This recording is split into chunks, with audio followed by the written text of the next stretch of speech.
Each morning, real setups are broken down with entry strategies and technical reasoning behind every trade. This is today's best trade setups with Verified Investing. Welcome, everybody. My name is Benjamin Poole, head trader here at Verified Investing with your best trade setups. So I'm going to be going over 3 to 4 different charts with you, maybe 5 if we have time. And then what we're going to do is if we have time, if we have questions, I may go over a specific chart for you guys. The markets on Friday were just insane. We had this humongous sell-off in the morning session, going right into the afternoon session. It looked like everything was just done. The buyers were driving into the markets. The buyers were out of the markets. The sellers were driving this stuff down. I had a couple different levels on Nvidia. They were pushing through there, and it was just a wild ride. Then what happened? The seller stepped out of the way, pushed all the buyers back into the markets, drove it back up, and now we're sitting much, much higher today. The RSI on a lot of these stocks signaled that there was going to be a bounce. Now that we've gotten a bounce, where are the next levels to short the market? So I'm going to go into a couple of them, and I'm also going to go into SanDisk. SanDisk had earnings on Thursday. Put in a topping tail on Thursday before the earnings. It looked like it was going to continue to sell off. Let me explain to you and let me show you how to play that chart now. Before we go into SanDisk, I'm going to go into Affirm. This is one of my top setups that I like. Affirm is one of those buy now, pay later kind of stocks. Look at what price action did. So on the 4th of April, it had this really, really good support trend line. Now, finally it broke, started getting a little bit of sell-off, and then all of a sudden it had earnings. It did collapse, but then on Friday had a nice little bid. When price action gets back up into resistance, it should have some selling pressure. Think about this. If you were in this trade and you started to go long at this upsloping trend line, because this is the third hit, psychologically, it seems as if this is a great setup. Then all of a sudden it gets pounded and then continues to shop sideways, drops even more. Let's see what this potential downside. You were out of the money, 15% on Affirm. And then it gets back up to this resistance level at $77.64. Because you were in so much pain, you're likely to start exiting your position. Now, there's also people who got in this group right here. Price action ended up selling off, closed below this upsloping trend line. Once price gets up to $81.42, that is where it's going to be a lot of selling pressure. My trade today, if Affirm can be pushing up, $81.42 is going to be your first level of resistance. Now, if it pushes up through that, it could make its way all the way back up to the scene of the crime, which is a retracement to this upsloping trend line, which would likely be probably this gap fill right here, right around $92.36. That's not going to happen today. So today we're looking at $81.42. Now on a 15-minute closing basis, it closes above that level. That would be a stop out, but this would be like a 1/10 or a 1/20th of my position, and look for a 3 to 4% pullback. Once Affirm starts selling off, this has got momentum behind it, and it can really push the price action down. All right, so let's go into Nvidia. I had gone over this on Friday. My level was $182.18. I actually bobbled this play. I was going to go long. Then my computer was messing up. Did end up getting about a $2 bounce off of this level and then fell through that, getting down to this next level of support at $179.74. It actually broke $179. This is where the live day trading room took advantage of that, took it for a long, and made a couple $1,000s on this secondary support level. Now it's getting up to $194.50. Look at what's going on with the RSI. The RSI got below the 50 briefly on a strong momentum stock. Once price action gets up to $206, I'm going to label this for you. My shortable level is $206.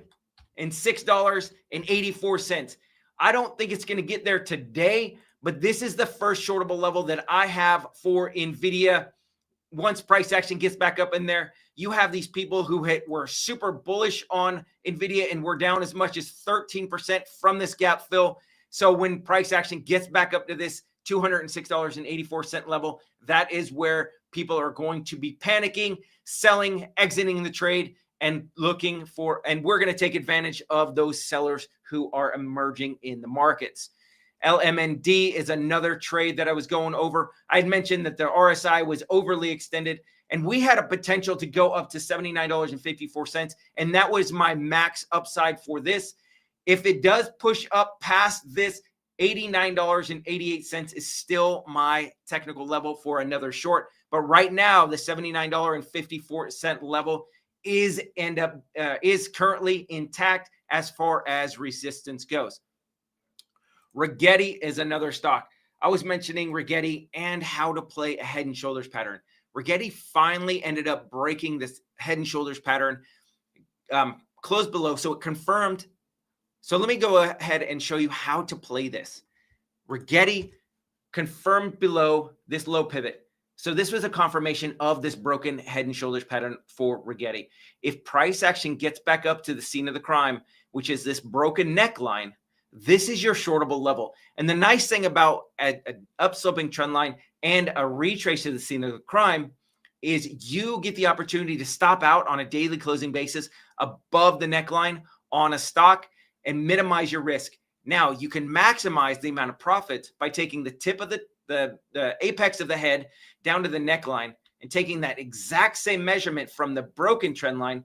And so you have a potential downside for Rigetti of $11.07 with minimal risk if you get in around $38 or $40, depending on when Rigetti gets back to this broken upsloping trend line. If it does get back into that level, then what I'm going to do is I'm going to take a short at $48.01. Rigetti is extremely volatile, so I would definitely be closing out this trade on a daily closing basis with a potential short at $48.01. SanDisk. Woo! SanDisk had a topping tail the day that earnings came out. So on Thursday, the earnings report was at 405. It put in a daily topping tail. So what that tells me is on the back of earnings, the topping tail isn't really that valid. So I was actually staying away from SanDisk. And the reason is because you want to wait a couple days until price action finally ends up settling into the markets, into the stock. So it ended up closing well above SanDisk. So you would have been 10% out of the money had you used the prior earnings report to enter that trade. So now what you got to do is look for the next psychological level. So here was that topping tail that I was mentioning. $218.36 would have been your 50% retracement, somewhere around there, with $226.50 as your stop out level. Look at what happened. You ended up getting over 5%, 6% out of the money on that particular trade, and now it's trading at $240. On a psychological basis, if you were in this trade and you were going long SanDisk, what would be your next potential target or your take profit level?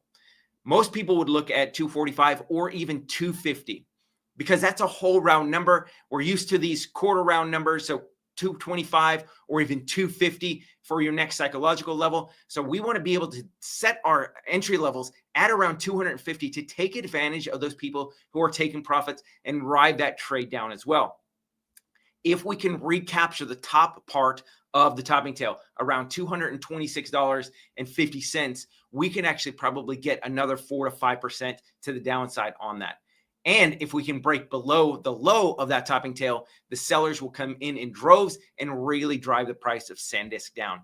So that's how we were able to take advantage of broken patterns, find out where the next psychological level is, potentially short it there, and then write it down and dollar cost average out of your position as the sellers emerge.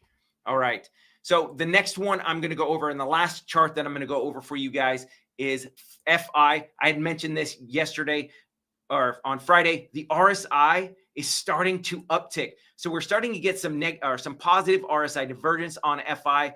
I said the max downside for me would be $56.14. It was trading right around $60.30 or $60.33. But look at this. You've already got a 5 to 6% bounce from that level. So overall, I still like the chart pattern of FI. What's going to happen is the RSI is going to head all the way back around the 30, get a little bit of rejection, probably around the $70 level. So I would remove about half of my position on this trade right in that area, and then add back if it got back to my break even, and then ride the rest of it. If Fiserv can continue its push higher, it's going to $118 and could even go as high as 126 cents. Awesome. Thank you guys so much for watching. Thanks for enjoying this next iteration of my live show. Hopefully you're going to get a lot more out of this. I'm done with the the intraday RSI. We're just going to go into the meat and potatoes, the bread and butter that you guys want. And then, we'll go over a couple different charts for you guys. Gareth Soloway is going to be going live. My trading game plan. He's going to talk about the wild whips that happened on Friday. Key technical levels for you guys to look for today in my trading game plan. You don't want to miss that. Please make sure you're liking, subscribing, following, ringing that bell, and share with your friends if you guys are getting any of this out of this, so that way they can get this information as well. We'll see you guys next time in the charts. You guys have a great rest of your day. Take care.